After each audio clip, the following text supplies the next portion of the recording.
ఒక 1000 సంవత్సరాల పరిపాలన తర్వాత పరిశుద్ధులు ఎక్కడ ఉంటారు మరియు వారు ఎటువంటి శరీరంను కలిగి ఉంటారు? అది చాలా మాధుర్యమైన ప్రశ్న అని నేను అనుకొనుచున్నాను. నేను దాన్ని ప్రేమిస్తున్నాను. ఇప్పుడు మనం నేరుగా దానిలోనికి చూద్దాము. ఆదియందు దేవుడు. మనం కొన్ని నిమిషంలో తిరిగి మన హెబ్రీ బోధనల వైపుకు వెళ్దాం. దేవుడు 7 రంగుల గల ఈ గొప్ప పెద్ద ఊట అయి ఉన్నాడు. అది ఎంతమందికి తెలుసు? చూసారా? మరియు దేవుడు 7 ఆత్మలను కలిగి ఉన్నాడని ఎంతమందికి తెలుసు? ఖచ్చితంగా 7 ఆత్మలు. మరియు ఆ గొర్రెపిల్లకు 7 కన్నులు కలవు. మరియు ఆ విధంగా ఉండెను. ఇప్పుడు అదంతా కూడి వచ్చుచున్నది. చూసారా? ఇప్పుడు అది దేవుడై ఉండెను. ఇప్పుడు ఆయన ఆ లోగోస్ దేవుని నుండి బయటికి వెళ్ళినప్పుడు అది ఈ ఒక్క పెద్ద ఊట నుండి ఒక శరీరంలోనికి ఒక మానవ రూపంలో దేవుడు వచ్చుటై ఉన్నది. మరియు అది ఆ లోగోస్గా తయారైంది. దానినే మనం థియోఫనీ అంటాము. ఇప్పుడు మీరు దాన్ని చూస్తుండగా మీరు ఆ థియోఫనీని తీసుకుంటే అదొక మనుష్యుడు. ఇప్పుడు మనం ఆదిలో అక్కడే ఉండి ఉన్నాము. ఇప్పుడు అది మీకు ఇప్పుడు అర్థం కాదు, కానీ ఆదిలో అక్కడ మీరు ఆ విధంగానే ఉండి ఉన్నారు. ఎప్పుడైతే దేవుడు మానవుడిని తన స్వరూపమందు చేసినప్పుడు ఆయన అతన్ని ఒక థియోఫనీగా చేశాడు. మరియు ఆయన అతన్ని శరీరంలో ఉంచినది. దేవుడు తన స్వరూపమందు తన పోలికలో మానవుణ్ణి చేసినప్పుడు వారు ఆదికాండం 2లో అక్కడ, లేదా ఆదికాండం 1:28 అని నేను నమ్ముచున్నాను, నేలను సేద్యపరుచుటకు నరుడు లేడు. మరియు దేవుడు అప్పటికే పురుషుని మరియు స్త్రీని కలుగచేశాడు. అది నిజము. నేలను సేద్యపరుచుటకు నరుడు లేడు. అంతట దేవుడు మానవుణ్ణి కొంచెం కింది స్థాయికి తీసుకుని వచ్చి మరియు అతన్ని జంతుజీవంలో ఉంచాడు. అది ఈ శరీరమై ఉన్నది. సరిగ్గా జంతువుల వల్లనే చేశాడు. తద్వారా అతడు నేలను సేద్యపరచగలుగుటకై ఉన్నది, తాకగలుగుటకై ఉన్నది. ఆ థియోఫనీని తాకదు, అది చూడదు, రుచి చూడదు, వాసన చూడదు, వినదు. మనం కలిగి ఉన్న ఈ ఇంద్రియాలను కలిగి ఉండదు. కావున తాకుటకు మరియు అనుభూతి చెందుటకు దేవుడు మానవుణ్ణి అక్కడ కింద ఉంచెను. మరియు అతడు ఏదెను తోటలో మొదట ఒక థియోఫనీ వలె నడుచుచుండగా అది అప్పుడు పరిశుద్ధాత్మ ఇక్కడి నుండి ఇక్కడ నడుచుచున్నట్లే అయి ఉన్నది. అది ఆ జంతు జీవమును నడిపించినది. అది ప్రతిదానిని నియంత్రించినది. కానీ అది నేలను సేద్యపరచలేకున్నది. చూడండి, కావున అతడు నేలను పరచగలుగునట్లు దేవుడు అతన్ని శరీరంలో ఉంచాడు. ఆ నేలను సేద్యపరిచి మరియు ఆ ద్రాక్ష తోటలను మరియు మొదలగు వాటిని సరిచేయుటకు అతనికి తన యొక్క 5 ఇంద్రియములను ఇచ్చాడు. మరియు పిదప మానవుడు ఇంకను ఒంటరిగా అగుపించాడు. ఇది ఒక అందమైన దృశ్యమై ఉన్నది. చూడండి, ఎట్లనగా అతడు మొదటిగా చేయబడినప్పుడు అతడు 2 వ్యక్తులను కలిపి ఒకటిగా చేయబడినాడు. ఆ మానవుడు అతడు పురుషునిగాను స్త్రీగాను చేయబడినాడు. అతడు అలా చేయబడినాడని బైబిల్ గ్రంథం చెప్పింది. దేవుడు మానవుణ్ణి పురుషునిగాను స్త్రీగాను చేశాడు. ఆయన అతన్ని సృజించెను. ఇప్పుడు గమనించండి, మానవుడు థియోఫనీ నుండి వేరు చేయబడి మరియు శరీరంలో పెట్టబడినప్పుడు అతడు అక్కడ పూర్తిగా లేడు. అతనిలో కొంత భాగం ఇంకనూ థియోఫనీగానే ఉన్నది. కావున అది సరిగ్గా అగుపించలేదు. అక్కడ ఆవులలో మగది మరియు ఆడది వెళ్ళెను, గుర్రం వెళ్ళెను, మరియు అక్కడ ఎద్దు వెళ్ళెను, మరియు అక్కడ మిగతావన్నీ జతలుగా వెళ్ళినవి. కానీ ఆదాము అది చూడండి, అక్కడ ఏదో కొదువుగా ఉంది. ఆ తృష్ణయే అతని కొరకు ఒక జత వేచి ఉన్నదని చూపించినది. మీకు అది అర్థమైనదా? మరియు మనం ఇక్కడ చనిపోవలసి ఉన్నదని మనం కలవరపడుచు మరియు ఆందోళన పడుచున్న ఆలోచనలే. మరియు మనం మరణం లేనటువంటి ఒక జీవితం కొరకు తృష్ణగొనుటయే. అది మన కొరకు వేచి ఉన్నదని చూపిస్తుంది. చూసారా? మరియు ఆదాము ఒంటరిగా ఉన్నాడు మరియు దేవుడు వారు వేరు చేయబడలేరని చూపించుటకు ఇప్పుడు కేవలం ఒక క్షణంలో నేను తిరిగి ఇదే విషయంలోనికి వస్తాను. చూడండి, ఆయన ఎన్నడూ వెళ్ళి మరియు మట్టిని తీసుకొని మరియు ఒక అవ్వను తయారు చేయలేదు. అయితే ఆయన అసలైన మట్టి నుండి ఆదామును కలుగజేశాడు.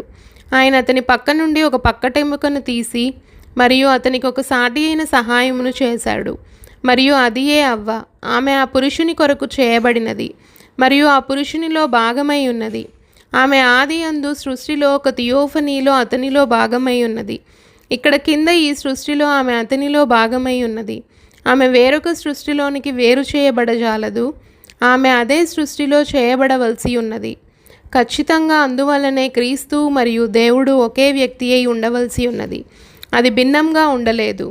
ఆయన ఒక మంచి వ్యక్తియో లేక ఒక ప్రవక్తయో అయ్యుంటే ఆయన ఒక విమోచకుడై ఉండలేడు. ఆయన స్వయంగా సృష్టికర్త అయి ఉండవలసి ఉన్నది.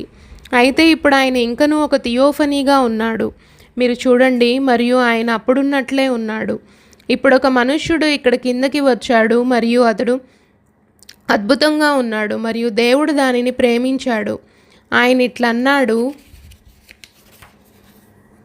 అది బాగుంది, వారు భూమి మీద ఉండి మరియు నిత్యము అక్కడ జీవింతురుగాక.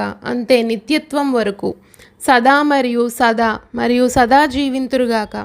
కేవలం అది మొలకెత్తునుగాక మరియు ప్రతి మొక్క మరియు ప్రతిదీ అలాగు మొలిపించునుగాక మరియు మానవుడు మరియు జంతువులు మరియు ప్రతిదీ ఎన్నటెన్నటికి జీవించునుగాక. అది సరియే, చూసారా? మరియు పిదప పాపం ప్రవేశించినది. మరియు నేను ఈ ప్రకటన చేయగోరుచున్నాను, ఈ ఒక్క లేఖనంపై చాలామంది ప్రజలు అటువంటి ఒక భయంకరమైన పోరాటమును చేస్తుంటారు మరియు అది 23వ కీర్తన మీద అయి ఉన్నది. వారు దాన్ని ఈ విధంగా చదువుతారు, అవును, మరణఛాయపు గాఢాంధకార లోయలో నేను సంచరించినను. ఇప్పుడు అటువంటిది ఏదీయూ లేదు. బైబిల్ అట్లు చెప్పడం లేదు. అది గాఢాంధకార లోయ, ఛాయల యొక్క గాఢాంధకార లోయ. ఇట్లు చెప్పుచున్నది, మరణఛాయపు లోయలో నేను సంచరించినను. ఇప్పుడు ఒక నీడ ఉండటానికి ముందు ఆ నీడను కలుగచేయటానికి వెలుగు ఉండవలసి ఉన్నది. చూడండి, దావీదు ఒక ప్రవక్త అయి ఉండి మరియు అభిషేకం కింద అతడు పొరపాటు చేయలేదు. అతడు కేవలం సత్యమునే పలికాడు. అవును, నేను గాఢాంధకార లోయలో సంచరించిన కాదు, అయితే మరణఛాయల లోయలో నేను సంచరించినను. పిదప ఒక నీడను కలుగచేయుటకు మీరు కొంత శాతం వెలుగును కలిగి ఉండవలసి ఉన్నది. మరియు ఇక్కడ అది ఆ విధంగానే ఉన్నది. మనం ప్రకృతి సంబంధము మరియు సహజాతీతము రెండిటిగా ఉన్నాము. ఈ శరీరం మరణమునకు లోనై ఉన్నది మరియు ఒక స్త్రీ ద్వారా తీసుకుని రాబడినది. మరి దేని ద్వారానో కాదు కానీ దేవుని ద్వారా కాదు. మీరు ఆదాము మరియు అవ్వ యొక్క పునరుత్పత్తి అయి ఉన్నారు.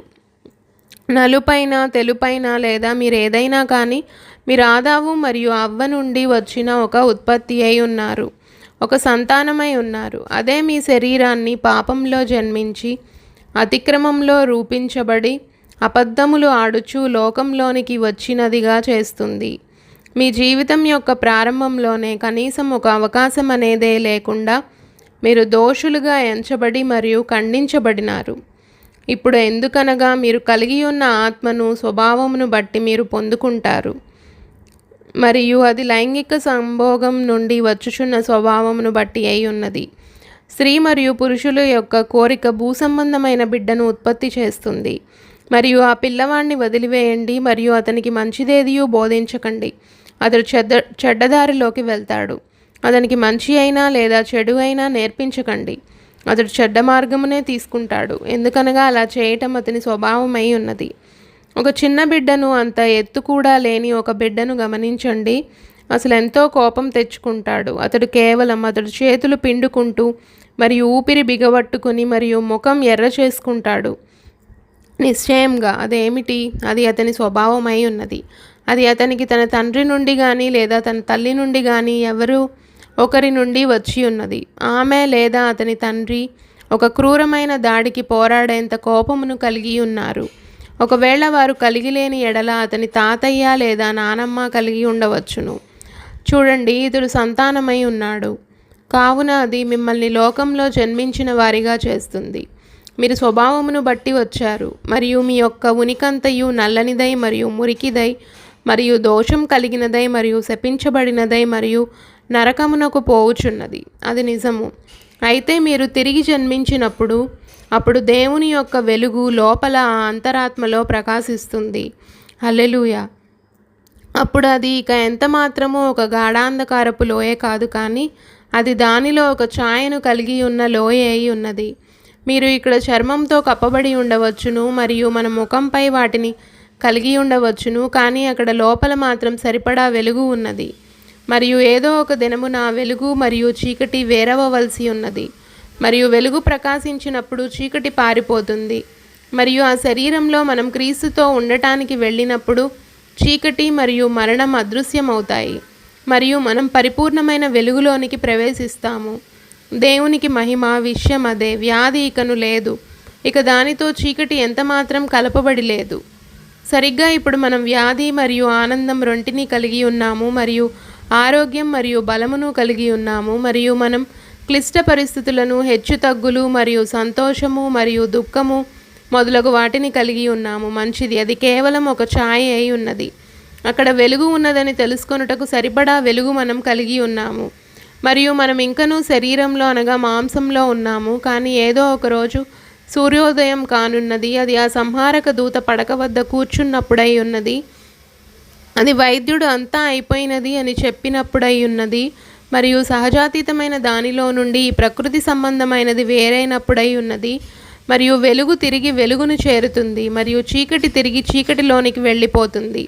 అప్పుడు ఈ మత్యత అమత్యతను ధరించుకుంటుంది. అప్పుడే ఈ క్షయత అక్షయతను ధరిస్తుంది. మరి అప్పుడే ఈ మత్యత అమత్యతను ధరించుకుంటుంది మరియు మనం ఒక కాలం యొక్క జీవి నుండి ఒక నిత్యత్వపు జీవిగా మారుతాము. పూర్తిగా చీకటి ఉండి మీరు అక్కడికి వెళ్ళలేరు. మీరు ఆ చీకటిలో వెలుగును కలిగి ఉండవలసి ఉన్నది. విషయం అదే, ఆ శరీరమునే మీరు పొందుకుంటారు. మనం ఏమి చేద్దాము? మంచిది, నా ప్రియమైన పరిశుద్ధ సహోదరుడా, నా ప్రియమైన పరిశుద్ధ సహోదరి, జగత్పునాది వేయబడక ముందు దేవుడు నిన్ను తన స్వరూపమందు సృష్టించినప్పుడు లేదా ఆ మానవుణ్ణి తన స్వరూపంలో సృష్టించినప్పుడు మరియు పురుషుని యొక్క మహిమార్థమై స్త్రీని పురుషుని యొక్క స్వరూపంలో సృష్టించినప్పుడు ఆయన నిన్ను ఒక థియోఫనీగా చేశాడు. సరిగ్గా ఆయన వల్లనే అయ్యున్నది. మనము అని ఆయన చేసిన జీవులతో ఆయన చెప్పినప్పటి వలె ఉన్నది. మన స్వరూపమందు మన పోలిక చొప్పున మనం నరుని చేయుదుము, ఒక థియోఫనీగా చేయుదుము. దేవుడు ఇంకనూ శరీరంగా మారలేదు. ఆయన ఒక థియోఫనీలో ఉండెను. మరియు మోషే ఆయనను చూశాడు. మోషే ఇట్లు మొరపెట్టాడు, ప్రభువా నిన్ను చూడనిమ్ము. ఆయన ఇట్లు చెప్పెను, అటుగా వెళ్ళి మరియు బండలో ఆ బండ సందులో దాగుకొనుము. మరియు మోషే వెనక ఆ బండ సందులోనికి వెళ్ళెను.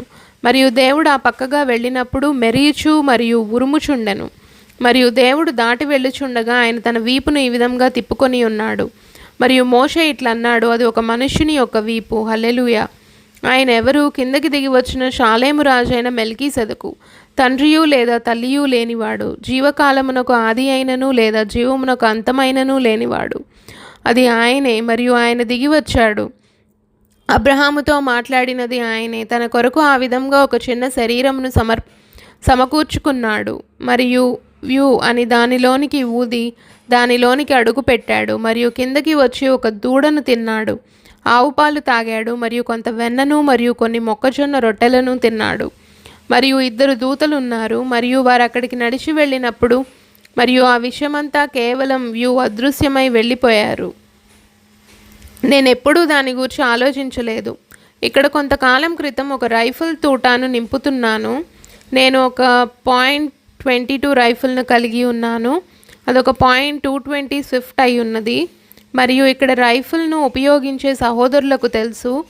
ఆ చిన్న బుల్లెట్టు అది ఒక 48 గ్రెయిన్ బుల్లెట్టు.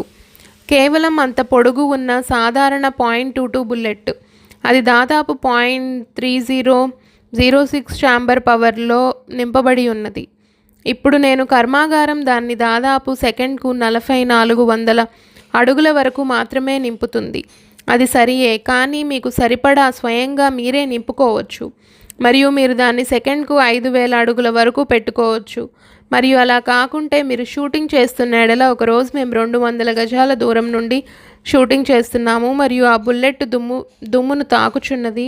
తుపాకీ ప్రతిధ్వనించే లోపే అది వెళ్ళిపోవచ్చున్నది. అది అంత వేగంగా ఉన్నది. పిదప మీరు ఒక పంటి పుల్లను తీసుకొని, మీకు తెలుసు కదా, పంటి పుల్లతో నున్నటి వైపు తీసుకొని మరియు మీ మందగుండులో ముంచి మరియు దానికి మొత్తం ఆ మందగుండును కేవలం 4 లేదా 5 గింజలను అంటించి మరియు దాన్ని అక్కడ పైన ఉంచి మరియు పిదప మీ బుల్లెట్ను అక్కడ పెడతారు. ఇక్కడ నిలిచోండి మరియు ఒక క్షణంలో మీ చేతిలో ఒక బుల్లెట్ ఉంటుంది. మరియు మీ నుండి 200 అడుగుల దూరంలో ఉన్న పందికొక్కును పేలిస్తే మరి ఆ పందికొక్కు కదలనైనా కదలలేదు. ఆ బుల్లెట్ తిరిగి దాని యొక్క అసలైన స్థితిలోనికి తిరిగి వాయువుల్లోనికి మారుతుంది. రాగి మరియు సీసం రెండింటితో చేయబడిన ఒక బుల్లెట్ ఇక్కడ ఉన్నది, మరియు కేవలం ఒక క్షణంలో మీరు మరలా దాన్ని కనుగొనలేనట్టి స్థితికి అది వెళ్ళిపోతుంది. ఒక 100 బిలియన్ సంవత్సరాల క్రితం అది ఎలాగున్నదో ఆ స్థితిలోనికి అది వెళ్ళినది, తిరిగి వాయువులలోనికి వెళ్ళినది. ఆ వాయువులు ఏర్పడి మరియు మరలా రాగి మరియు సీసం వలె మరియు అటువంటి వాటి వలె మారవలసి ఉన్నది. ఆ వాయువులు స్థిరపడవలసి ఉన్నది. ఇప్పుడు విషయం అదే. ఆ విధంగానే మనం ఇక్కడ ఉండి ఉన్నాము. మనం ఒక ఉన్నత జీవిగా ఉండుట నుండి వచ్చి ఉన్నాము. ఆదిలో మనం దేవుని యొక్క స్వరూపంలో ఉన్నాము. ఇప్పుడు ముసుగు మరియు చీకటి దానిని మనం తెలుసుకోకుండా చేస్తుంది. అయితే యేసు జగత్పునాది వేయబడక ముందే తాను వారితో ఉండి ఉన్నాడు అని తన శిష్యులతో చెప్పాడు. చూసారా, మనం ఉండి ఉన్నాము. ఇప్పుడు మీరు దాన్ని తెలుసుకోలేరు, కానీ మీరు ఆదిలో ఉండి ఉన్నారు.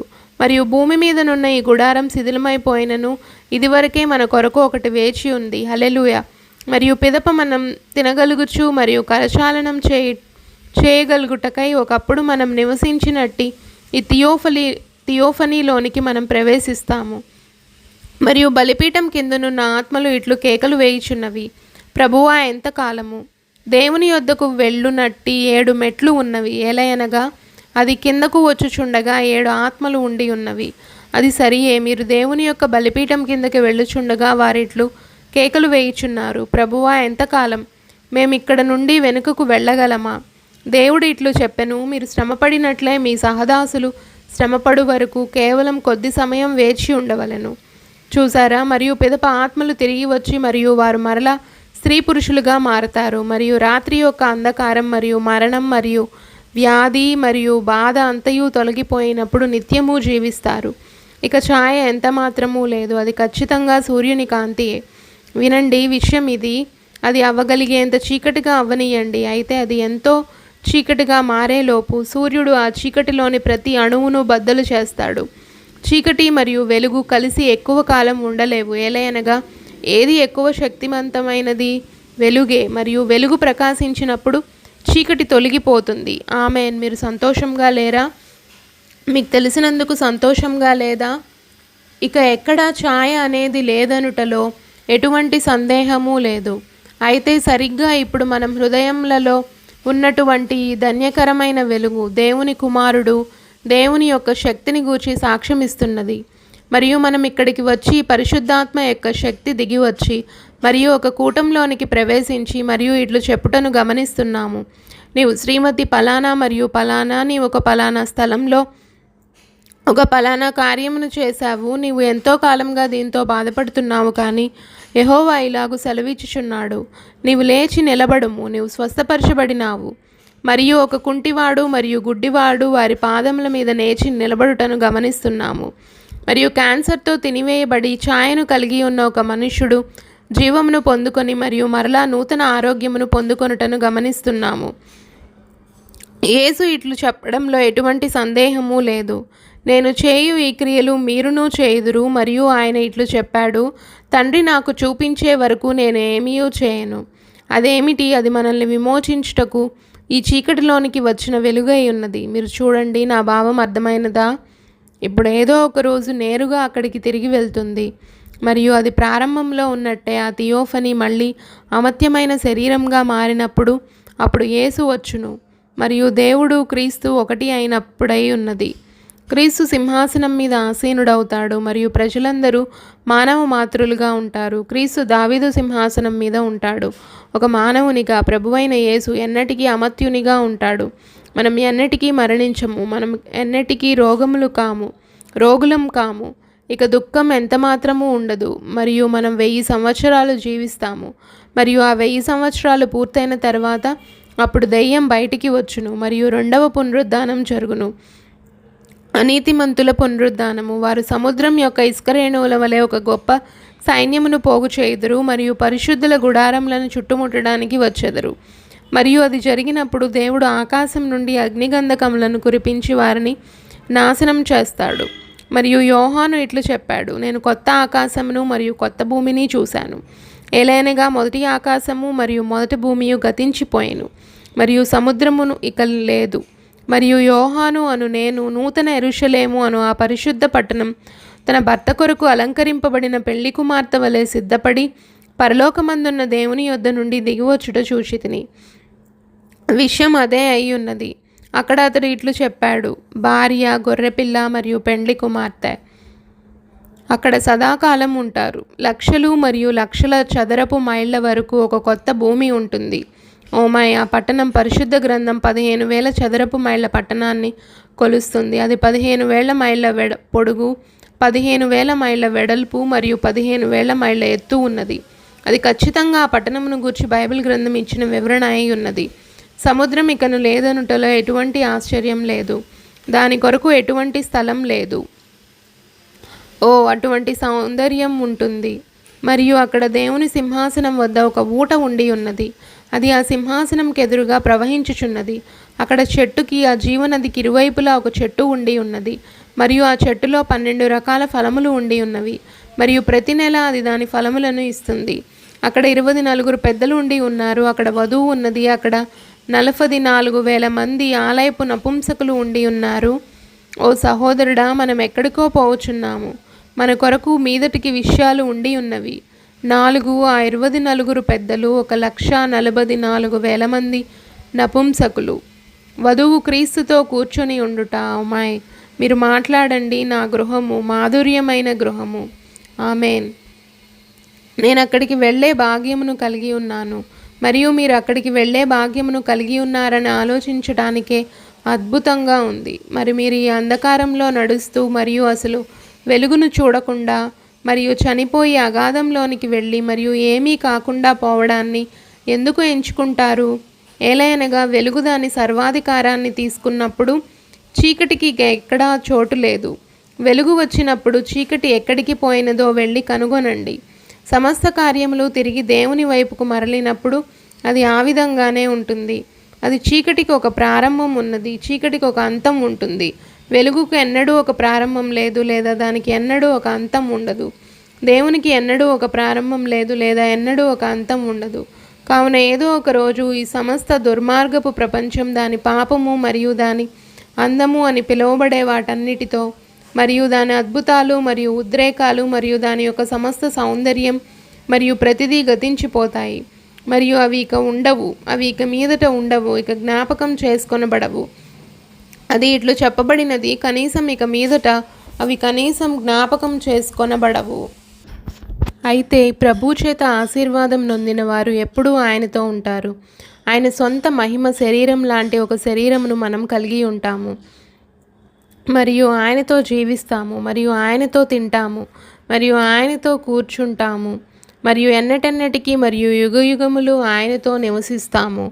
మరియు ఆయన నిత్య యుగములు ముగింపు లేకుండా ప్రపంచంతో గడుస్తాయి. మరియు ఈ రాత్రి మీకు ఎంచుకునే అవకాశం ఉన్నది. మీరు ఆ స్థలంను కలుసుకొనుటకు సిద్ధపడని ఎడల, మీరు ఎంతగా చర్చికి వెళ్ళినా, మీరు ఎంతగా ఒక మంచి సంఘ సభ్యులైనా, మీరు నడుస్తున్న ఆ చీకటిలో క్రీస్తు మీకు ఒక నూతన జీవమును ఇవ్వనంత వరకు మీరు నశించినట్లే. మీరు మతభక్తి గలవారై ఉండవచ్చును. మతభక్తి వినండి స్నేహితులారా, మతం మేధ సంబంధమైనది. చూసారా, కయోను పిల్లలందరూ ఎప్పుడు మతాన్ని కలిగి ఉన్నారు. యేసు వచ్చినప్పుడు ఆ యూదులు కూడా మతాన్ని కలిగి ఉన్నారు, కానీ వారు రక్షణను తోసివేశారు. ఈ రాత్రి మీరు చాలా మత సంబంధులై ఉండవచ్చును. మీరు Presbyterian, Methodist, Pentecost, Nazarene, pilgrim, holiness ప్రజలై ఉండవచ్చును. మీరు ఎంతో భక్తిపరులై ఉండి మీ సంఘమునకు వెళ్ళి సాక్ష్యం ఇవ్వవచ్చును. మీరు పాడి మరియు కేకలు వేసి దేవుణ్ణి స్తుతించవచ్చును. మీరు సంఘమునకు మీ దశమ భాగములను తీసుకుని రావచ్చును. మీరు మీ పొరుగు వారితో చక్కగా వ్యవహరించవచ్చును. అయితే మీ యొక్క నిత్యమైన గమ్యంతో దానికి ఎటువంటి సంబంధము లేదు. కయోను వాటిలో ప్రతిదానిని చేశాడు. ఖచ్చితంగా బైబిల్ ఇట్లు చెప్పినది, గోధుమలు మరియు గురుగులు కలిసి ఎదుగుతాయి. ఆ చిన్న గోధుమలు అక్కడ ఉండి వర్షం కొరకు పరితపిస్తున్నవి మరియు ఆ గురుగులు కూడా అట్లే ఉన్నవి. వర్షం కురిసినప్పుడు వర్షమును పొందుకొనుటకు గోధుమలు ఎంత సంతోషించాయో గురుగులు కూడా అంతే సంతోషించాయి. అయితే వారి ఫలములను బట్టి మీరు వారిని తెలుసుకుంటారు. ఇప్పుడు మీరు మీ ఫలములను పరీక్షించుకొనుచుండగా మనం ప్రార్థించుకుందాం. ఇప్పుడు తండ్రివైన దేవా, ఈ రాత్రి ఇక్కడ చాలా కఠినమైన ప్రశ్నలు ఉండి ఉన్నవి. నేను సరైనది చేసి ఉండకపోవచ్చును, కానీ నాకు తెలిసినంత వరకు ఉత్తమమైన దాన్ని చెప్పాను. నా హృదయం నీకు తెలియను దేవా, నీవు దాన్ని స్వీకరిస్తావని నేను ప్రార్థిస్తున్నాను. మరియు ఇప్పుడు బహుశా ఈ ప్రశ్నలు కొన్నిట్లో నేను వాటిని సరిగ్గా చెప్పని ఎడల అప్పుడు నీవే ఈ ప్రజల హృదయాలతో మాట్లాడము, మరియు సరిగ్గా అవి ఎలా ఉండవలనో నీవే వాటిని అట్లుంచుము. నీవు నాకు చెప్పినట్లు నాకు అనిపించుచున్నది, కానీ నేను తప్పై ఉన్న ఎడల అప్పుడు నీవు నన్ను క్షమించుము. మరియు దేవా, నేను ఇట్లు ప్రార్థించున్నాను, వీరిలో ప్రతి ఒక్కరూ ఈ కార్యములను వారి హృదయంలోనికి తీసుకొని మరియు వాటిని గూర్చి తలపు వేయచు మరియు ఈ విధంగా అనుకొందురుగాక, అవును, అదిగో అక్కడ సంఘం ఉన్నది, అదిగో ఈ సంగతులు ఉన్నవి, బైబిల్ చెప్పినది అదే. బహుశా స్త్రీలు, ప్రభువా, వాటిని నేను ఏ వ్యక్తిగతమైన ఉద్దేశంతో చెప్పలేదని నీవు ఎరిగి ఉన్నావు. అయితే దేవా, నేను నా సహోదరులను ప్రేమిస్తున్నాను మరియు తండ్రి, నీవు దాన్ని ఎరిగి ఉన్నావు. నేను వారి గురించి ఏ విధంగా ఆలోచిస్తానో నీవు ఎరిగి ఉన్నావు. అయితే నిలబడి మరియు తప్పై ఉన్న దేనినైనా వారికి చెప్తే నేను వారికి ఒక మోసగాడిని అవుతాను. నేను నా సహోదరులను మోసపరిచేవాడిగా ఉండగోరటలేదు, నేను వారికి సత్యమును చెప్పగోరుచున్నాను. మరియు తండ్రి, సరిగ్గా నీ వాక్యం నుండియే నేను దాన్ని తీసుకొనుచున్నాను. మరియు ఇప్పుడు నేను నా సహోదరులను ఖండించడం లేదు. అయితే ప్రభువా, ఈ కార్యములను వారు అనుమతించినప్పుడు వారు తప్పై ఉన్నారని నేను చెప్పుచున్నాను. మరియు ఆ స్త్రీ భిన్నంగా ఎరిగి ఉండి మరియు వెళ్ళి దానిని చేసిన ఎడల అప్పుడు ఆ సంఘ కాపరి దోషి కాదు, కానీ అది ఆమె పూచి అయి ఉన్నది. అబ్బా తండ్రి, ఆ కార్యములు నీ వాక్యమై ఉన్నవి మరియు వారు నీ కొరకై ఉన్నారు. ఇప్పుడు నీవు ప్రజల యొక్క హృదయాలతో మాట్లాడుము. వారందరినీ నేను నీకు అప్పగిస్తున్నాను. నీవేం చేశావో నేను చూస్తాను తండ్రి, నీకు తెలిసే ఉన్నది. ప్రతి హృదయంతో మాట్లాడుము. క్రీస్తు నామంలో మేము అడుగుచున్నాము. మరియు మన తలలు వంచి ఉండగా ఎవరైనా తమ చెయ్యిని ఎత్తి ఇట్లు చెప్తారేమోనని నేను ఆలోచిస్తున్నాను. సహోదరుడా బ్రహ్మాం, నేను సంపూర్ణంగా జయించు అని వలె ఉండగలుగునట్లు మరియు కడవరి దినమున పెండ్లి వస్త్రమును ధరించి క్రీస్తుతో కూడా ఉండునట్లు నన్ను జ్ఞాపకం చేసుకొనుము. మీరు మీ చెయ్యి పైకెత్తి ఇట్లు చెప్తారా? నా కొరకు ప్రార్థించుము. అందరూ ఇప్పుడు కేవలం మీ తలను కిందకి వంచి ఉంచండి. దేవుడు మిమ్మల్ని దీవించును, అది బాగున్నది. అక్కడ చేతులు ఎత్తుచున్న నా సహోదరులైన మిమ్మల్ని మరియు నా సహోదరులైన మిమ్మల్ని కూడా దేవుడు దీవించునుగాక. అది అద్భుతంగా ఉన్నది. ఇప్పుడు తండ్రి, నీవు వారి చేతులను చూస్తున్నావు. కొన్నిసార్లు మీరు సరి అటువంటి ఒక చిన్న ప్రార్థన అని అనుకుంటారని నాకు తెలుసు. దేవా, నేను ఆ తల్లి గూర్చి ఆలోచిస్తున్నాను. నిన్న ఇట్లు చెప్పినది, బతుకుటకు 3 వారాలే కలిగి ఉండి మెదడులో క్యాన్సర్ కణితితో ఆ దినమున ఆ అబ్బాయి మరణమవుతున్నప్పుడు ఆమె ఇంటిలో చేయబడిన ఒక చిన్న ప్రార్థనయే ఇప్పుడు పరిస్థితులను మార్చివేసింది. నేను హిజ్కియాను గూర్చి ఆలోచిస్తున్నాను. అతడు తన ముఖమును గోడ తట్టు తిప్పుకొని ఈ విధంగా ఏడ్చాడు, ప్రభువా, నాపై కనికరం చూపుమని నేను నిన్ను వేడుకొనుచున్నాను. నన్ను జ్ఞాపకం చేసుకొనుము. ఏలైనగా నేను నీ ఎదుట యథార్థ హృదయుడినై నడుచుకొనుచున్నాను. అది మరణం నుండి జీవమునకు మార్చివేసింది. దేవుని కుమారుడి నుండి వచ్చిన ఒక్క కేక, లాజరు బయటికి రమ్ము. మరియు చనిపోయిన వాడు బయటికి వచ్చాడు. ఓ దేవా, నీవిట్లు చెప్పావు, పలుకుడి, అడుగుడి మరియు అది ఇవ్వబడును. మీరేదైనా పలికినప్పుడు మీరు పలికినది జరుగుతుందని విశ్వాసముంచుడి. మీరు పలికినది మీరు పొందుకుంటారు. ఇప్పుడు తండ్రి, తమ చేతులెత్తిన ప్రతి ఒక్కరూ వారి చేతులను దేని కొరకు ఎత్తారో దాన్ని పొందుకుంటారని నేను ప్రార్థించున్నాను. మరియు వారు ఆశీర్వదించబడుదురుగాక. మరియు దేవా, నీవు మా సహోదరులకు సహాయం చేస్తావని నేను ప్రార్థిస్తున్నాను. వారు సరిగ్గా నడుచుకొందురుగాక. టెలివిజన్ ద్వారా మరియు ట్రూ స్టోరీ అనే పత్రిక మరియు తేలికగా అందుబాటులో పెట్టబడినటువంటి వాటి ద్వారా మరియు అశ్లీలమైన కార్యములు ఆ టెలివిజన్లో తుచ్చమైన మరియు అసహ్యమైనవి మరియు అటువంటివి అది నీ కొరకు లక్షల కొలది ఆత్మలను గెలిచేందుకు ఒక సాధనంగా ఉండవచ్చు, కానీ అవి ఎంతో అశ్లీలమైపోయినవి మరియు ఈ తుచ్చమైనవి అందులో ప్రసారం చేయబడుచున్నవి. ఓ ఎంత దయనీయకరము! మరియు దెయ్యపు ఆత్మ మా సహోదరుల్లోనికి మరియు వారి చుట్టూ వచ్చి ఉన్నదని మరియు వారు ఆ విధంగా వస్త్రధారణ చేసుకుని మరియు ఆ విధంగా తయారగునట్లు చేసేందుకు ప్రయత్నిస్తుందని తెలుసుకొనుట బాధాకరంగా ఉన్నది. మరియు మేము ఇట్లు కనుగొనుచున్నాము, మా సహోదరులు కూడా ప్రభువా, వారు పొగ తాగుచు మరియు మద్యం సేవిస్తూ మరియు ఆ విధంగా కొనసాగుతూ మరి ఆయనను వారు నమ్ముచున్నాము అని చెప్పుచున్నారు గనక క్రైస్తవులుగా ఉండగలరని వారు అనుకొనుచున్నారు. అయితే వారికి ఇది తెలియబడును గాక, దెయ్యం కూడా నమ్ముచున్నది. మరియు వాడు రక్షింపబడలేదు. వాడు నమ్ముచూ వణుకుచున్నాడు. మరియు ఇప్పుడు తండ్రి, మా అందరికీ నీవు కనికరం చూపుతావని మరియు మా పాపములను క్షమిస్తావని మేము ప్రార్థించున్నాము. మరియు బహుశా కొందరు తమ చేతులను ఎత్తకపోవచ్చును. ఓ దేవా, కనికరం చూపుము. బహుశా వారు పొందుకునే తదుపరి అవకాశంలో వారు తమ చేతులను ఎత్తుతురుగాక. ప్రభువా, మేము ప్రభురాత్రి భోజనమును తీసుకొని పోవచున్నాము. జీవితంలో మా అతిక్రమములకు మరియు మా గతంలోని విషయాలకు మమ్మల్ని క్షమించుము. మరియు మేము నీ ఆశీర్వాదమును పొందుకొందుముగాక. ఏలైనగా క్రీస్తు నామంలో మేము దీన్ని అడుగుచున్నాము. ఆమేన్. ప్రభు మిమ్మల్ని దీవించును. మిమ్మల్ని ఈ విధంగా ఉంచినందుకు నన్ను మన్నించండి. సరిగ్గా ప్రభురాత్రి భోజనమునకు ముందు ప్రార్థన కొరకు వచ్చిన వారు, ప్రార్థనను కోరు వారు ఎవరైనా ఉన్నారేమో అని నేను ఆలోచిస్తున్నాను. సరే, ప్రార్థన కొరకు ఎవరైనా ఉన్నాడలా సరిగ్గా ఈ సమయంలో దాన్ని చేయుటకు మేము సంతోషిస్తాము. మంచిది సహోదరుడా, నీవు ఆమెను నేరుగా పైకి తీసుకురా, అది పర్వాలేదు. మరియు ఒక్క క్షణంలో మరియు మనం ముగించబోచున్నాము. మరియు మనం ముగించుకున్న తర్వాత అప్పుడు ప్రభురాత్రి భోజనం కొరకు ఉండాలనుకునేవారు ఉండవచ్చును. అయితే ఇప్పుడు మాత్రం మేము రోగుల కొరకు ప్రార్థన చేయబోచున్నాము. బైబిల్ గ్రంథం ఏమి చెప్పినది? ఆ సహోదరుడు లేవలేని ఎడల అది పర్వాలేదు, కేవలం అతన్ని అక్కడ ఉండనివ్వండి, మేమే అతని దగ్గరికి వస్తాము. మంచిది, అతన్ని అక్కడే కూర్చోనివ్వండి మరియు మేము కిందకు వచ్చి మరియు అతని కొరకు ప్రార్థిస్తాము. మరేం పర్వాలేదు. మంచిదయ్యా, కేవలం అతన్ని అక్కడ ఉండనివ్వండి. ఇక్కడ నిలబడటం అతనికి కష్టంగా ఉంటుంది. ఎందుకు? మేము నేరుగా అతని దగ్గరకు రావటానికి సంతోషిస్తాము. ఇప్పుడు నా ప్రియమైన స్నేహితుడా, నేను ఈ యొక్క చిన్న విషయాన్ని చెప్పగోరుచున్నాను. చూడండి, దేవుడు మళ్ళీ మళ్ళీ అనేకసార్లు దీన్ని రుజువు చేశాడని నాకు తెలుసు. చూసారా, నేనంత పెద్ద బోధకుడినేమీ కాను. విద్య మరియు అటువంటిదేదీ నాకు లేదు.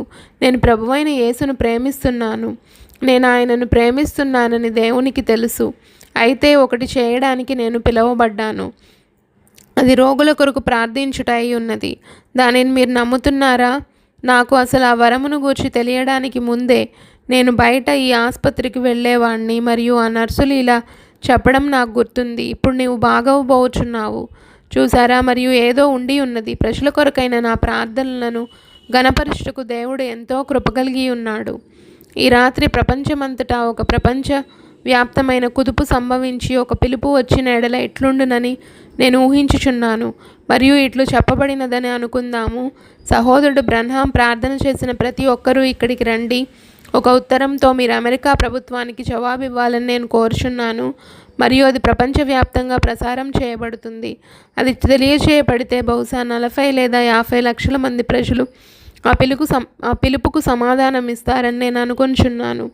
చూసారా, మరియు ఆ ప్రజలు లేదా వారిలో కొందరు ఇదివరకే మరణించి వైద్యుని ద్వారా మరియు అంత్యక్రియలు చేయువాని ద్వారా సమాధికి సిద్ధపరచబడినారు. వారిలో కొందరు ప్రమాదాల్లో చనిపోయారు, కొందరు సహజ మరణం పొందారు. వారిలో కొందరు గుడ్డివారు, కుంటివారు, అంగవైకల్యం కలవారు, వికారంగా ఉన్నవారు, వ్యాధి పీడితులు, మానసిక వ్యాధి కలవారు ఆసుపత్రిలో ఉండి మరియు మేము వారి కొరకు ప్రార్థన చేయటానికి ఆసుపత్రిలో ఉన్నామని కూడా ఎరగకై ఉన్నారు. వారిని లోపలికి తీసుకురావాల్సి వచ్చినది. వారు దారిన కొట్టుకుంటూ వస్తారు మరియు తమను తాము ముక్కలుగా కోసుకుంటారు. కనీసం తాను ఎక్కడ ఉన్నాడో కూడా అతనికి తెలియదు. కానీ 5 నిమిషాల్లో సాధారణంగా మారిపోయి మాధుర్యమైన ప్రియమైన ప్రజలుగా మారి వారు తక్కిన దినములన్నీ సరైన మతిస్థిమితం గలవారిగా ఉన్నారు. చూసారా, అది ఏమిటి? అది బ్రన్హాం సహోదరుడు కాదు, అది యేసుక్రీస్తు. రోగుల కొరకు ప్రార్థించడానికి ఆయన నన్ను పంపాడు. ఇప్పుడు విషయం ఇదే. అది జెఫర్సన్విల్లో అంత విజయవంతంగా ఉండలేదు. ఎందుకనగా ఇదిగో వినండి, ఇప్పుడు నా యొక్క అత్యంత సన్నిహితమైన ఆప్తమిత్రులలో కొందరు సరిగ్గా ఈ పట్టణంలోనే ఉన్నారని నేను మీకు తెలియజేయకోరుచున్నాను. ఈ పట్టణం యొక్క స్థితి నాకు నచ్చదు.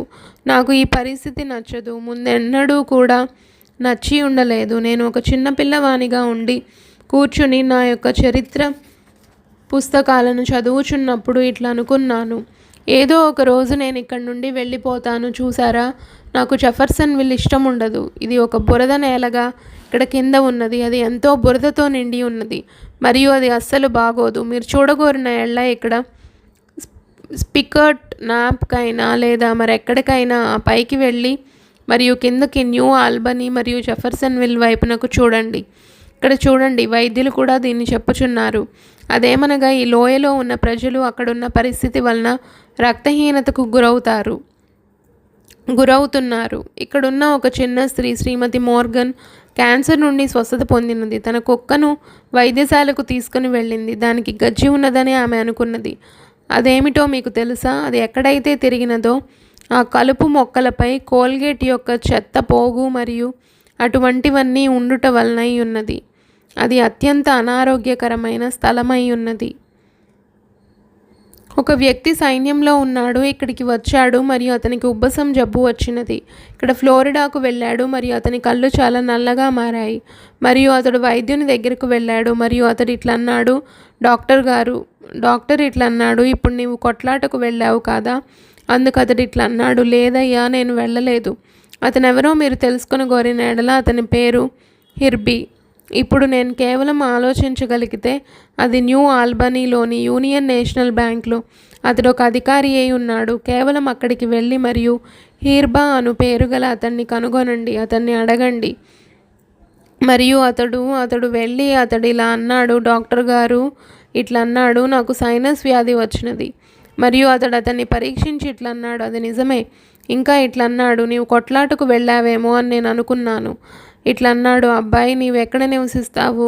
అతడు ఇలా చెప్పాడు, మీకు ఆ స్థలం తెలిసి ఉన్నదు. ఇట్లా అన్నాడు, కెంటకీ లూయివిల్ కావాలన్నా ఇండియానా న్యూ ఆల్బనీ అని పిలువబడే ఒక చిన్న పట్టణంలో నేను నివసిస్తాను. అందుకు అతడు ఇట్లా అన్నాడు, ఇక్కడికి వచ్చుట వలన ఇక్కడ ఈ మయామి ఉప్పు నీరు వలన నీకు సైనస్ వ్యాధి వచ్చిందని నీవు నాకు చెప్పాలనుకుంటున్నావా? ఇంకా ఇట్లా అన్నాడు, నీవు ఇండియానాలోని జెఫర్సన్ విల్లో లేదా ఇండియానాలోని న్యూ ఆల్బనీలో నీవు నివసించగలిగితే అమెరికా దేశపు సైన్యం నిన్ను ప్రపంచంలో ఎక్కడికి పంపినా నీవు అక్కడ బ్రతుక్కలవు. అంతే. చూసారా, మలేరియాతో నిండిన ఒక బురదగుంట అనేది లేదంటే నాకు తెలిసినంత వరకు ఇదే ప్రపంచంలోకెల్లా అత్యంత అనారోగ్యకరమైన స్థలమై ఉన్నది. చూసారా, మరియు నాకు ఇక్కడ స్నేహితులున్నారు. ఇక్కడ చూడండి, నేను వారిని ఈ విధంగా పిలవగలను. డాక్టర్ సామ్ అడియార్ను చూడండి, నా దోస్తై ఉన్నాడు. మంచిది. అక్కడ కూర్చొని ఉన్న మైక్ ఈగన్ ఉన్నాడు. ఓ మై, ఎంతమంది నన్ను నేను చెప్పగలను? వందల కొలది నిజమైన మంచి స్నేహితులు, నేను స్నేహం చేసినటువంటి నా పాత స్నేహితులు. నేను ఎంతమంది కొత్త స్నేహితులను కనుగొన్నా కానీ ఒక పాత స్నేహితుని యొక్క స్థానంను తీసుకునేది ఏదీయూ లేదు. అది మీకు తెలుసు. అక్కడ వృద్ధురాలైన నా తల్లి ఆ వెనుక కూర్చొని ఉన్నది. భూమిపై ఇంకెన్నో రోజులను కలిగి లేదు. ఆమె ఇప్పుడు తన 60లలో ఉన్నది. నా భార్య యొక్క తల్లి ఉన్నది. ఆమెకు 71వ సంవత్సరం కొనసాగుచున్నది. ఈ రాత్రి ఆ వెనుక ఎక్కడో కూర్చుని ఉన్నదని నేను అనుకొంచున్నాను. మరియు అక్కడ ఆమె విషయం వదిలేయండి. మా నాన్నగారు ఇక్కడ పాతి పెట్టబడ్డారు. నా భార్య ఇక్కడ వాల్నట్ రిడ్జ్లో పాతి పెట్టబడినది. నా బిడ్డ అక్కడే పెట్టబడినది. నా భావం అర్థమైందా? నాకు ఇష్టం లేదు. నేను ఇక్కడ ఉండాలని కోరుకోవడం లేదు. మరియు నేను త్వరలో వెంటనే బయలుదేరవలసి ఉంటుందని నేను నమ్ముచున్నాను. చూడండి, అది స్థిరంగా నా వద్దకు వచ్చుచున్నది. నేను దీన్ని ప్రసంగ వేదికపై నుండి మరియు నా బైబిల్ గ్రంథం ఎదుట చెప్పుచున్నాను. నేను నా భార్యకు చెప్పి ఉన్నాను, కాపరి గృహాన్ని కట్టుకోవడానికి వారు మాకు డబ్బును ఇచ్చినప్పుడు మరి నేను దాన్ని సంఘానికి ఇచ్చివేశాను.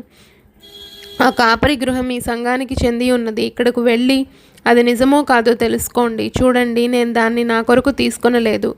ఇప్పుడు నేను అక్కడ నిర్మించబోతున్నప్పుడు మిడా ఇట్లన్నది, మా అమ్మ నిమిత్తం నేను ఇక్కడ ఉండాలనుకుంటున్నాను. నేను ఇట్లు చెప్పాను, ప్రియా, మనం దాన్ని చేసినంత నిశ్చయంగానే మనం దాని గురించి చింతిస్తాము. చూడు, అది అసలు పని చేయదు. వేరు కమ్ము అని దేవుడు చెప్పాడు. నేను దాన్ని చేయవలసి ఉన్నది. అయితే ఇట్లన్నది మరి మా అమ్మ. నేను ఇట్లన్నాను, మా అమ్మ కూడా. అయితే తన స్వకీయులను విడిచిపెట్టి నన్ను వెంబడించని వాడు నా వాడని పిలువబట్టుకు పాత్రుడు కాడు. మరియు అది వాస్తవమై ఉన్నది. త్వరలోనే ఏదో ఒక రోజు నేను వెళ్ళాల్సి ఉంటుందని, దూరంగా వెళ్ళాల్సి ఉంటుందని నాకు అనిపించుచున్నది. అయితే దానికి మార్గం ఇక్కడున్నది. ఈ కూటములు ఇక్కడ పనిచేయవు. మరెక్కడైనా పనిచేసినంతగా ఇక్కడ అది పనిచేయదు. మరియు ఎన్నడైనా ఆ కూటములలో ఉండిన ఎవరికైనా అది నిజమని తెలియను. ఎందుకనగా అది సరిగ్గా ఇక్కడ నా స్వగ్రామంలో అయి ఉన్నది. అంతే. యేసు వచ్చినప్పుడు ఆయన కూడా ఇదే విషయాన్ని చెప్పాడు. వారు ఇలా అడిగారు, ఈ అబ్బాయి ఎవరు? ఇతడు ఇక్కడున్న వడ్రంగి వాని కుమారుడు కాడా? అతడు అసలు ఏ పాఠశాలకు వెళ్ళాడు? ఈ పాండిత్యాన్ని అతడు ఎక్కడి నుండి పొందుకున్నాడు? ఇప్పుడు నీవు చేయడాన్ని నన్ను చూడనివ్వు. నీవు అక్కడ అద్భుతాలు చేశావని నీవు చెప్పావు కదా, నీవు అదే కార్యమును ఇక్కడ చేయటను నన్ను చూడనిమ్ము. నీవు కపెర్నహూములో ఏం చేశావో దాన్నే నీవు ఇక్కడ చేయటం నన్ను చూడనిమ్ము. యేసు ఇట్లా అన్నాడు. ఆయన వారి అవిశ్వాసమునకు ఆశ్చర్యపడెను. ఆయన వెనక్కి తిరిగి ఇట్లా అన్నాడు, నిశ్చయంగా నేను మీతో చెప్పుచున్నదేమనగా, ప్రవక్త తన దేశంలోనూ తన బంధువులలోనూ తన ఇంటివారిలోనూ తప్ప మరి ఎక్కడనూ ఘనహీనుడు కాడు. అది సరియేనా? మరియు మనకు తెలుసు, అటు చూడండి, ఫిన్నీని తీసుకోండి, శాంకీని తీసుకోండి, మూడీ, జాన్ వెస్లీని తీసుకోండి. తన ప్రాంతాన్ని విడిచిపెట్టే వరకు చూడండి, అతడు ఎన్నడూ సఫలం కాలేకపోయాడు. చూడండి, మూడీ వైపు చూడండి. బోస్టన్కు చెంది ఉన్న ఒక బూట్లు కుట్టువాడైన మూడీ అస్సలు సఫలమవ్వలేకపోయాడు.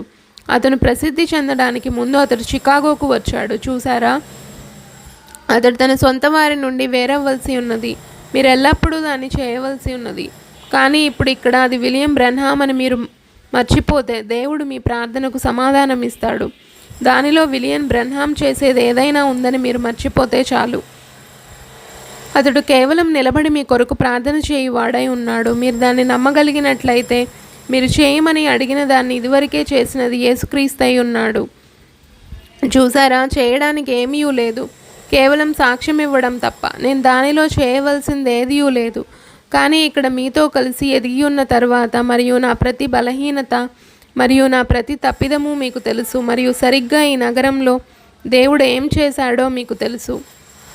ఏదో ఒక రోజు తీర్పు దినమున ఈ నగరం ఎంతో లెక్క చెప్పవలసి ఉంటుంది.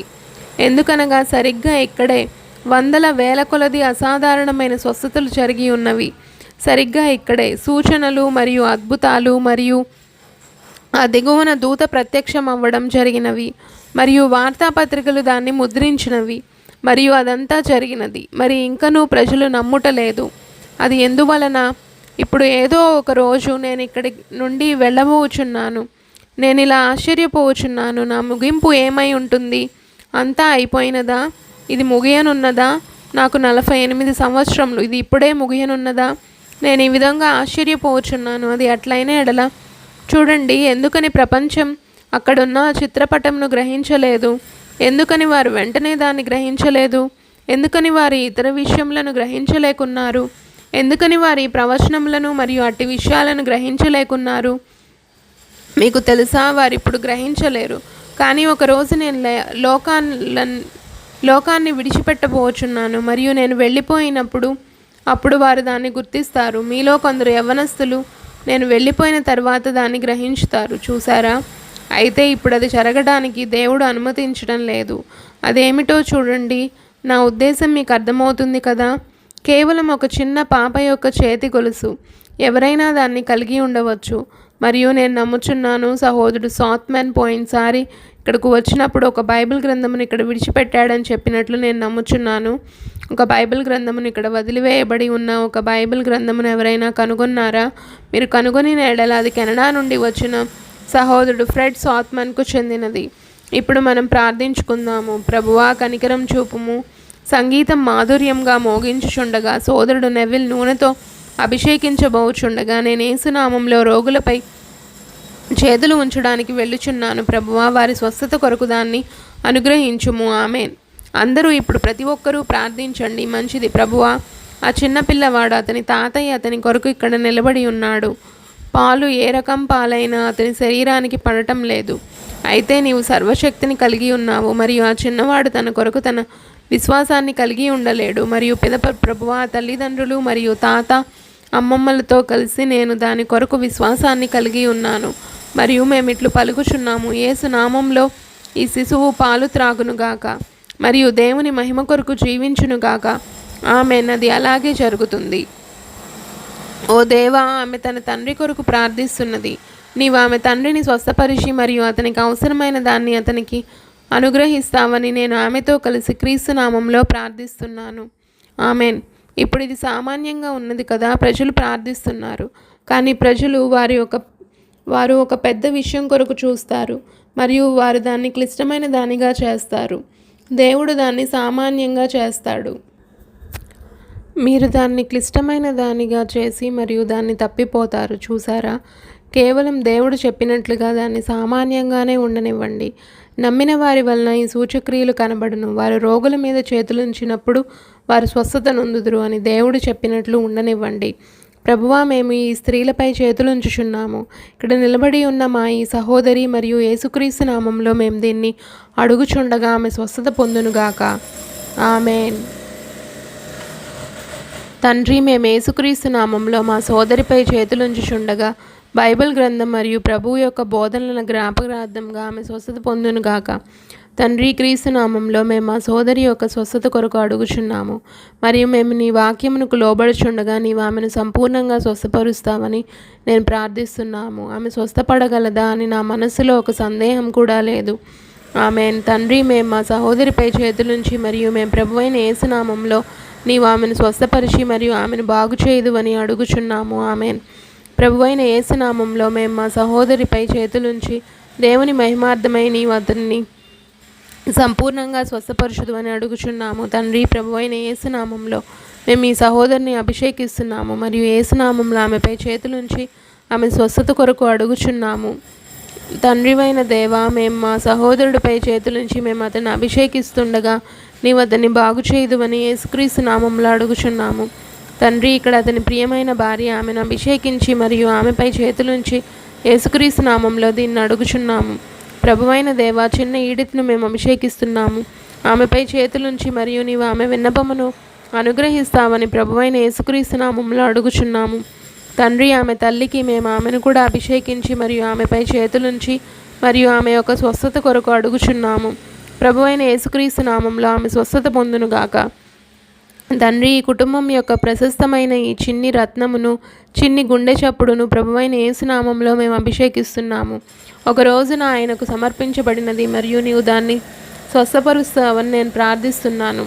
ఓ దేవా, మా సహోదరి యొక్క విన్నపం నీకు తెలియను మరియు ఈమె యొక్క దృఢమైన విశ్వాసానికై మేము నీకు కృతజ్ఞతలు తెలియచేస్తున్నాము. ఇప్పుడు ఆమె అడిగినట్టు ఆ సంగతులు అవి ఆమె చిన్నపిల్లవానిగా ఉన్నప్పుడు ఆమె ఎవరితోనైతే ఆడుకున్నదో మరియు దేవా, శత్రువు ఆ స్త్రీని విడిచిపెట్టునుగాక మరియు ప్రభువా, ఆమె బాగా ఇంటికి వచ్చునుగాక. ఈమె విన్నవించిన ఆ వ్యక్తి కొరకు కూడా మేము ప్రార్థిస్తున్నాము. మీరు నా నామమున ఏది అడిగినను నేను దాన్ని చేతును అని నీవు వాగ్దానం చేశావు. నీవు ఈ విన్నపాన్ని అనుగ్రహిస్తావని యేసునామంలో నేను ప్రార్థిస్తున్నాను. ఆమేన్. దేవుడు నిన్ను దీవించునుగాక. ప్రభువా, నా సహోదరుడి నుదిటిలో ఈ నరం పనిచేయకపోవచుండగా జీవం మరలా పుంజుకోవాలని మేము అడుగుచున్నాము. అతని మీద మేము చేతులుంచగా యేసునామంలో ఆ నరం బాగవ్వాలని మేము అడుగుచున్నాము. తండ్రివైన దేవా, మేము మా సహోదరిని నూనెతో అభిషేకించిన తర్వాత ఆమెపై చేతులుంచున్నాము. ప్రభువైన యేసుక్రీస్తు నామంలో మేము ఆమె స్వస్థత కొరకు అడుగుచున్నాము. ఆమెన్. పరలోకపు తండ్రి, నీవు అందించిన అనేక గొప్ప విజయాలకు మా సహోదరి నిలబడి ఉండగా ఆమె నీ సేవకుల్లో ఒకరికొకరు నిలబడుచున్నది. అతడు ఒక సేవకుడు, ఎంతో ఒత్తిడితో ఉన్నాడు. మా హృదయంలో అతని కొరకు సానుభూతి కలిగి ఉన్నాము. అతడు ఎటువంటి పరిస్థితి గుండా వెళ్ళుచున్నాడో మాకు తెలుసు. దేవా, అతని కొరకు ఇక్కడ నిలబడినందున మా సహోదరిని నీవు అభిషేకిస్తావని మరియు అతని స్వస్థత కొరకు అతన్ని అభిషేకిస్తావని నేను ప్రార్థిస్తున్నాను. క్రీస్తు నామంలో నేను ప్రార్థిస్తున్నాను. ఆమెన్. ప్రభువు నాకు తెలుసు, బాగున్నది. నేను చాలా సంతోషంగా ఉన్నాను. అది నిజంగా దేవుని యొక్క అభిషేకమై ఉన్నది. ప్రభువైన దేవా, ఈ స్త్రీ కొన్ని సంవత్సరాలుగా పోరాడినట్టు ఆ దయ్యం నుండి విడిపించబడిన తర్వాత ఒకరోజు నీవు ఆమెను అక్కడ ఇంటి ప్రక్కగా వచ్చేలా చేశావు మరియు అప్పుడు ఆత్మ దిగి వచ్చి యెహోవా ఇలాగు సెలవిచ్చుచున్నాడు అని చెప్పాడు. ఆమె ఏడ్చిన తర్వాత ఆమె వేదిక మీద పడినది. ఆమెకు తెలిసినదంతా ఆమె చేసినది. అయితే దానికి యెహోవా ఇలాగు సెలవిచ్చుచున్నాడు అవసరమైనది. ఇప్పుడు ఆమె తన సహోదరి యొక్క వాంతులు చేసుకుంటున్న బిడ్డ కొరకు వచ్చుచున్నది. ఇప్పటికే 1 సంవత్సరం వయసు దాటి కూడా ఇంకనూ నడవలేకపోవచ్చున్నది. ప్రభువా, నీ యేసుక్రీస్తు నామంలో దేవుని యొక్క ఆశీర్వాదాలను ఆమెకు అనుగ్రహిస్తావని నేను ప్రార్థిస్తున్నాను. అందుకు చాలా సంతోషంగా ఉంది. సహోదరి, భిన్నంగా కనిపిస్తున్నావు కూడా.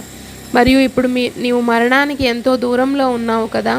తండ్రివైన దేవా, మేము మా సహోదరిని అభిషేకిస్తుండగా నీవు ఆమెను ఆశీర్వదించాలని మేము ప్రార్థిస్తున్నాము మరియు ఆమెపై చేతులుంచి నీవు చెప్పిన ఈ విషయమును అడుగుచున్నాము.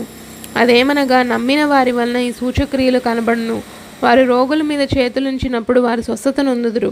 ప్రభువా, మేము విశ్వాసులమని ఒప్పుకొనిచున్నాము. కావున నీవేదైనా చేస్తావని యేసునామంలో మేము ప్రార్థిస్తున్నాము. తండ్రివైన దేవా, ఈ దీనురాలు తమ హృదయాన్ని కుమ్మరించుచుండగా దాన్ని ఎరిగి ఉండి నీవు ఆమెను కరుణించి మరియు ఆమె అడిగిన విన్నపాన్ని అనుగ్రహిస్తావని మేము ప్రార్థిస్తున్నాము. తండ్రివైన ఓ దేవా, ఆమె కుటుంబం కొరకు, ఆమె పిల్లల కొరకు, ప్రత్యేకించి ఆమె కుమారుని కొరకు దేవా నీవు వీటిని అనుగ్రహిస్తావని నేను ఇప్పుడు ప్రార్థిస్తున్నాను. నా హృదయం అంతటిలో యేసునామంలో నేను దాన్ని అడుగుచున్నాను. ఆమేన్. తండ్రివైన దేవా, మేము ఈ స్త్రీని నూనెతో అభిషేకిస్తుండగా నీవు ఆమెను స్వస్థపరుస్తావని మరియు దేవుని మహిమార్థమై ఆమెను బాగు చేస్తావని ప్రభువైన యేసునామంలో ఆమె కొరకు ప్రార్థించున్నాము. మీ పేరు వెస్ట్ కాదు కదా తండ్రి. మేము ఈ దీన స్త్రీ కొరకు ప్రార్థిస్తున్నాము. ఆమె తన తండ్రి కొరకు అడుగుచున్నది. ఇప్పుడు నీవు ఆమె తండ్రిని అనుగ్రహిస్తావని నేను ప్రార్థిస్తున్నాను. ప్రభువా, అతని హృదయాన్ని పిలువుము. అతడు రక్షించబడాలని ఆమె కోరుకుంటుంది. అతడు ఇప్పుడున్న విధంగా అతడు లోకంలో ఉండాలని ఆమె కోరడం లేదు. ఆమె అతని సొంత కుమార్తె, అతని బిడ్డ అయి ఉన్నది. తండ్రి, నీవు అతనిపై కనికరం చూపుతావని క్రీస్తు నామంలో నేను ప్రార్థిస్తున్నాను. నా కుమార్తె, నిన్ను దీవిస్తున్నాను. నీవు అడిగిన దాన్ని దేవుడు నీకు అనుగ్రహించునుగాక.